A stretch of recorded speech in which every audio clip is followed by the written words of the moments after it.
इंद्रायणीचं पसायदान.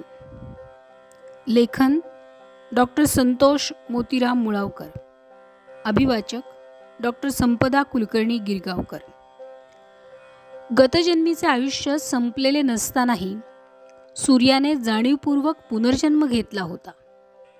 त्याचा गतजन्मीचा श्वासांचा हिशोब संपलेला नव्हता, तरीही त्याने गतजन्मीच्या श्वासांना दूर लोटले होते. त्या श्वासांच्या आत्मीयतेला दुःखांच्या खाईत लोटून ह्या जन्मीच्या श्वासांच्या प्रदेशात त्याने पाऊल ठेवले होते. गतजन्मीच्या श्वासांच्या वेदना ह्या जन्मीच्या श्वासांना समजल्या असाव्यात बहुधा. ह्या जन्मीचे श्वास सूर्याची अनिच्छेनं संगत करत होते आणि म्हणूनच गतजन्मीचा हिरवा पिवळा काळोख त्याला नको तितके छळत होता. गतजन्मीच्या हसऱ्या वेदनांची आठवण त्याला कासावीस करत होती. जाणीवपूर्वक पुनर्जन्म घेण्यात झालेली चूक त्याला बहुधा उमगली होती. पुनर्जन्मानंतरही त्याला आता मागचा जन्म हवा होता. उगवतीपासून माध्यान्हस्थळापर्यंत आल्यावर परत उगवतीकडे मार्गक्रमण करता येत नाही, हा त्याचा रोजचा अनुभव होता. तरीही ह्या जन्माच्या प्रकाश प्रदेशात पडलेली पावले मागच्या मृत्यूच्या अंधार प्रदेशाकडे वळवून पूर्वजन्मीच्या वेदनेत मार्गस्थ व्हायला त्याची किरणे आतुरलेली होती. गतजन्मीच्या सख्या सोबत्यांनी अपतेष्ट्यांनी दिलेल्या क्रूर स्वार्थी वेदनांपेक्षाही त्यांचा मनस्वी जिव्हाळा त्याला अधिक भावला होता. पण गतजन्मीच्या त्या जिव्हाळ्याने गतजन्मीच्या सीमारेषा पार केलेल्या नव्हत्या.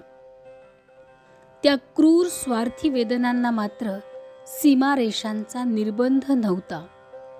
माणसाच्या सोबत त्याची सत्कृत्य येतात हे सूर्याने ऐकले होते, पण त्याच्यासोबत त्याची दुष्कृत्यही आली होती. सूर्याने डोळे मिटून व्याकुळतेने पाहिले. त्याला फक्त अंधारच दिसला. ह्या जन्मीच्या काळोखाच्या हिरवे पिवळेपणाला आपण पारखे होणार याचे शल्य त्याला अद्भुतपणाने छळू लागले. ह्या खेळाचे विस्मरण व्हावे म्हणून त्याने स्वतःचे अवधान इतरत्र खेचले. दूरवरून वेगाने धावत येणाऱ्या घोड्यांच्या टापांचे घनगंभीर आवाज त्याच्या जवळ येत होते. घोडदळ मात्र दृष्टीला पडत नव्हते. घोडदळ ह्या टापांच्या आवाजातच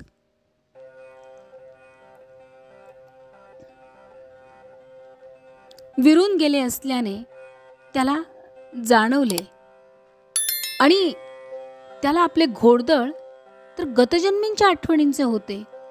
तो त्या घोडदळांच्या आठवणीत शांतपणे रंगला आणि शांतपणे मार्गक्रमणही करू लागला.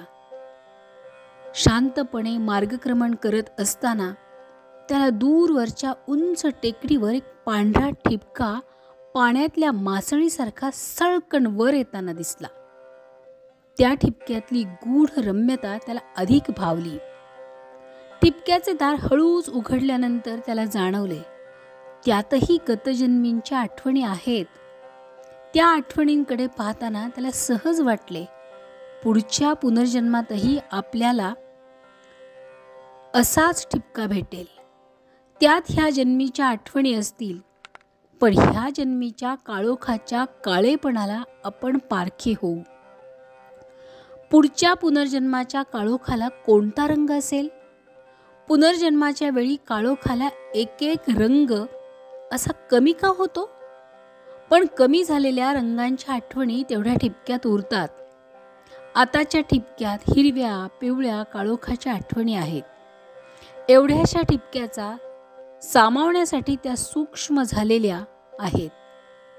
आठवणींशी बोलायला लागल्यावर त्यांचा उलगडा होत जाणार हेही त्याला जाणवले. तो आठवणींशी बोलू लागला. आठवणी गोड होऊ लागल्या. आठवणीतली काजळ माया त्याला अधिक गडद होऊ लागली. आजचा दिवस आणि रात्र ह्या प्रकाश छायेत घालवावी लागणार आणि त्या गूढ अंधारातच माणसाच्या आठवणींचा प्रकाशपुत्र भेटणार. हा मानसपुत्र आपला ध्रुवतारा ठरणार हे सूर्याला जाणवले. इसवी सन 1923 पासून दर 10 जुलैला असे का होते? हे शेवटी सूर्यानेच त्या पांढऱ्या ठिपक्याला विचारले. तेव्हा तो पांढरा ठिपका म्हणाला, गूढरम्य थोर मराठी साहित्यिक गुरुनाथ आबाजी अर्थात G.A. कुलकर्णी यांचा 10 जुलै हा जन्मदिवस आहे ना.